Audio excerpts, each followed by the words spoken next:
said put out the cigar.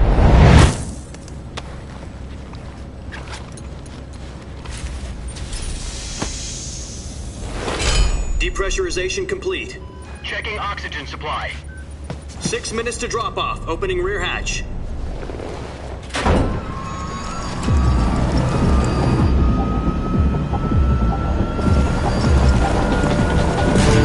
Sunrise.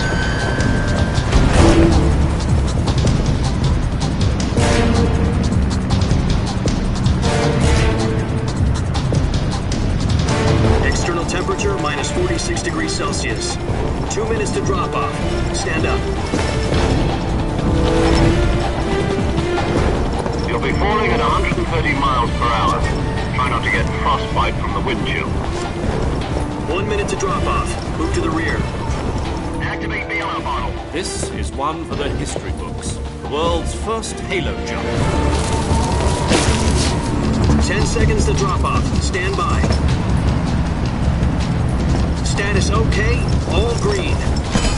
Prepare for drop-off. Countdown. 5, 4, 3, 2, 1. Spread your wings And fly. God be with you.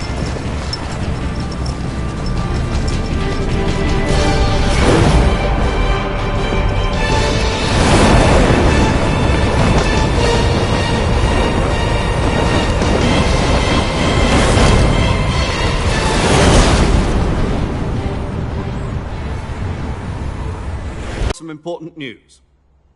The head of the CIA has finally given us the green light for the Virtuous mission. Virtual mission? No, the Virtuous mission. The future of our Fox unit depends on it. If it succeeds, we'll be officially organized into a unit. Virtuous mission? Sounds like some kind of initiation ritual. You know, don't get cocky. This isn't a training op. Right.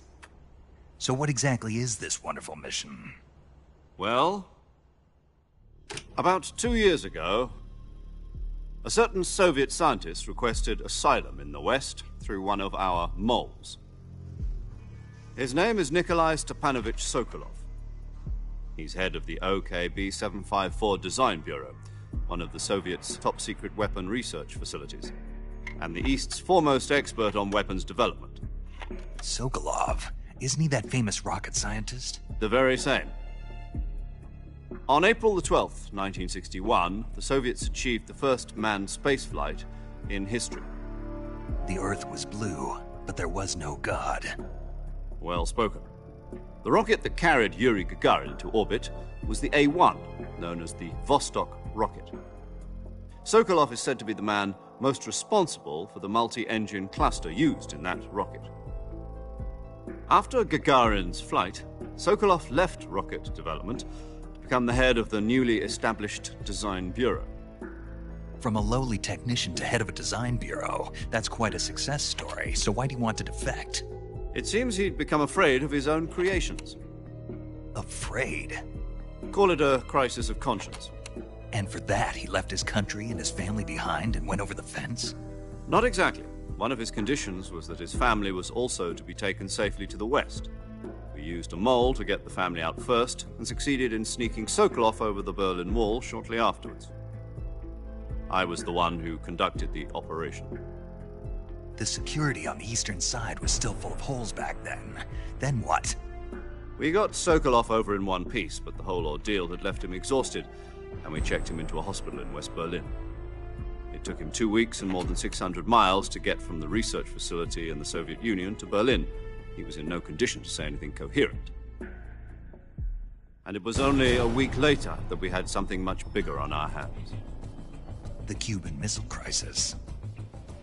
October the 16th, 1962, President Kennedy received word that the Soviets were in the process of deploying intermediate-range ballistic missiles in Cuba. The President demanded that the Soviets dismantle and remove the missiles. At the same time, he announced a naval blockade to prevent further missile shipments from reaching Cuba. But the Soviets didn't back down, instead placing their armed forces on secondary alert. Soviet transport ships carrying missiles continued on course towards Cuba. US and Soviet forces went on alert for an all-out nuclear war.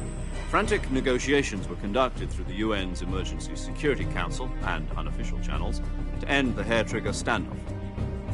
Finally, on October the 28th, the Soviet Union agreed to remove its missiles from Cuba, and so the world avoided a nuclear holocaust. But in order to get the Soviets to pull their missiles out, we had to make a deal.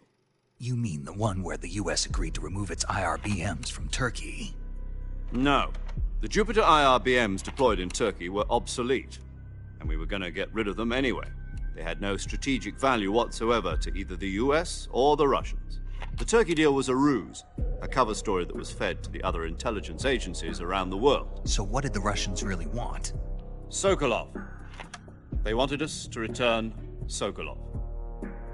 You mean the Soviets pulled out of Cuba just to get their hands on Sokolov? Either give up Sokolov or risk full-scale nuclear war. In the end, we had no choice. President Kennedy gave in to Khrushchev's demand. The next day, I got Sokolov out of the hospital, handing him over to agents on the eastern side. Sokolov kept on screaming, "Save me," until he disappeared from my sight. Then, a month ago, we received some new information from one of our moles. About Sokolov? Yes. He was taken back to the research facility and forced to continue working on the weapon in question under KGB supervision. What's more, it's on the verge of completion. So what kind of weapon is it? Something to do with space rockets? No, missiles. Same technology. I guess you're right. We don't know the details, but it appears to be a new kind of nuclear device. For half a year now, the Soviets have been conducting frequent nuclear tests at Semipalatinsk. Something to do with the weapon, I assume. We're talking about a secret weapon so big that Khrushchev was ready to pull out of Cuba to get it back. Is Sokolov still in the facility? No. According to our intelligence, he's in Selinoyarsk, a place in the mountains about 3 miles to the west that's known as the Virgin Cliffs. The Virgin Cliffs. Nice name for a virtuous mission. They moved him there just recently. Why? Apparently, they're conducting a field test of the weapon, but it's our best chance to get him back. This mission would never have been possible if he was still in the research facility. This is our last chance. Sokolov must have known that too when he contacted us.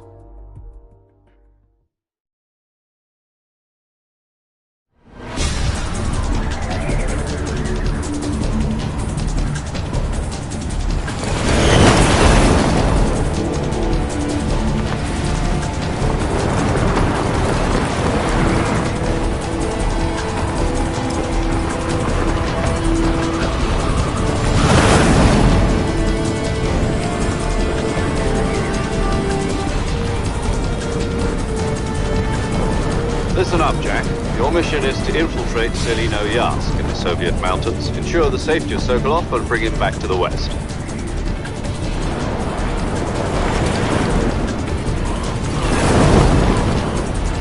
If we don't get Sokolov back before that weapon is complete, we'll be facing a major crisis. The clock is ticking.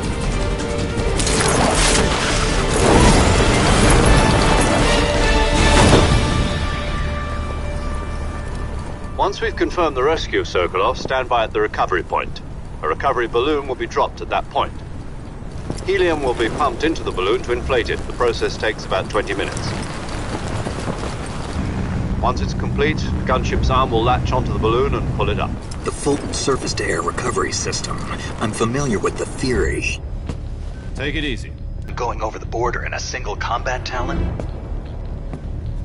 She's equipped with 2 6-barrel 20mm Vulcan cannons, as well as 2 40mm machine guns. Sounds like she could hold her own against a battalion of tanks. Even with the fuel in the reserve tank, we're facing a 4-hour time limit. If all goes well, it shouldn't take more than a few hours. Home in time for dinner. But if anything goes wrong, you'll be eating dinner, breakfast, and all the rest of your meals in the jungle.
Do you copy?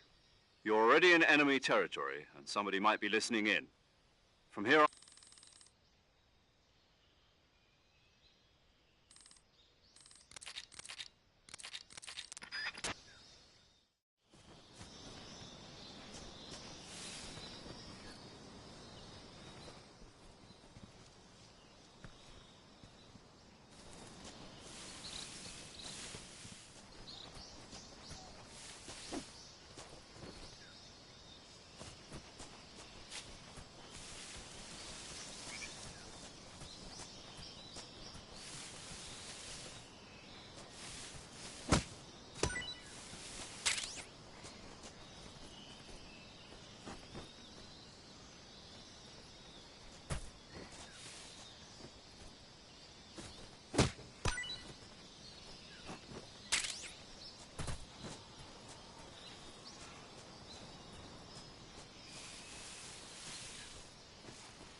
Disgusting.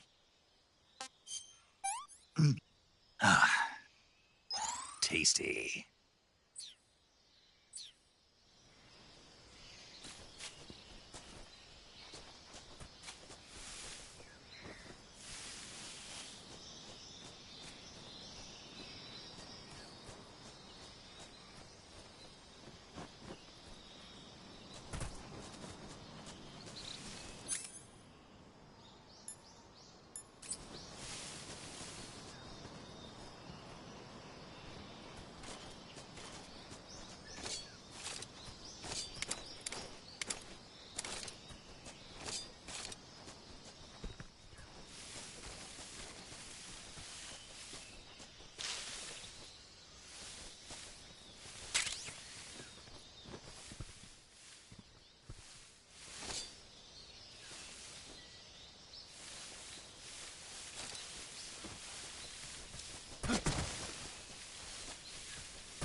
I see you've retrieved your backpack, Snake.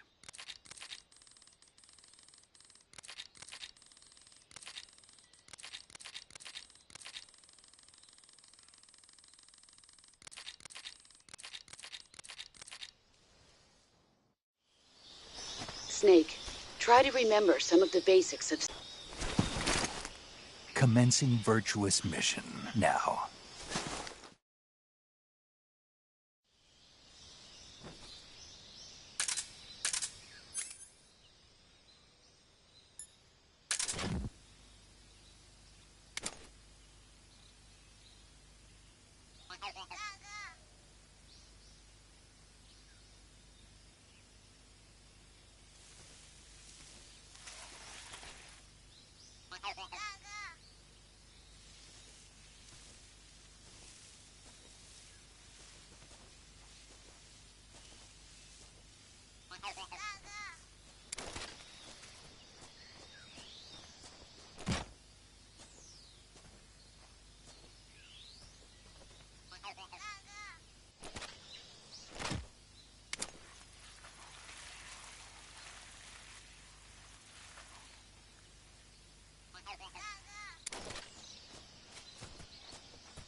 Sick.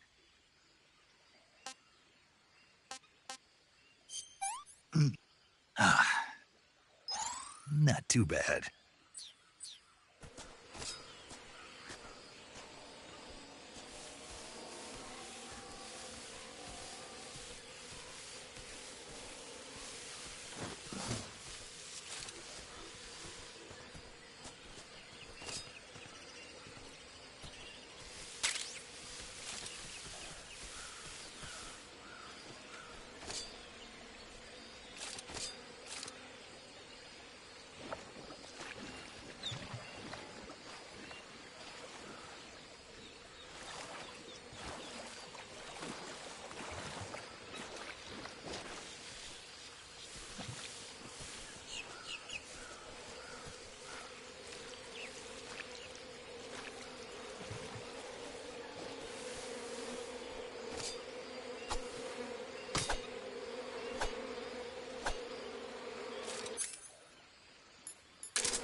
Major, I've spotted 2 enemy soldiers.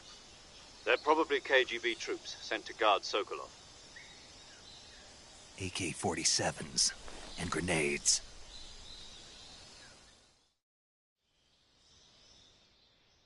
Snake, your presence in Soviet territory is already...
Foot.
I think I saw something.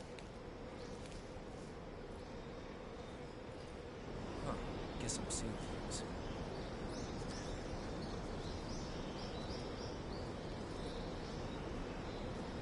Who was that?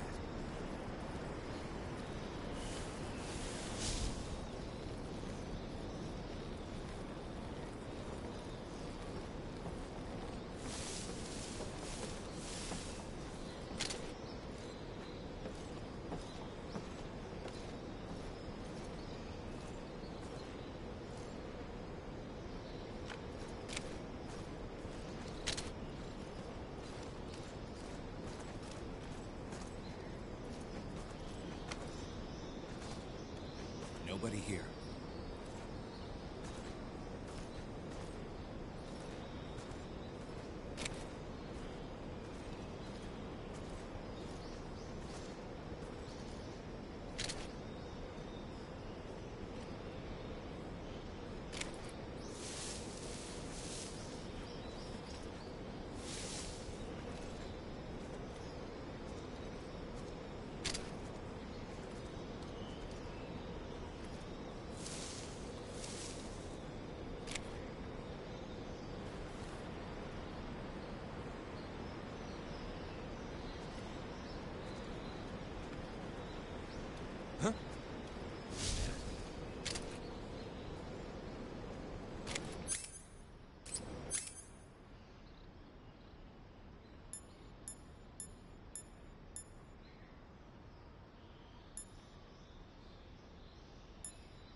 Who's that?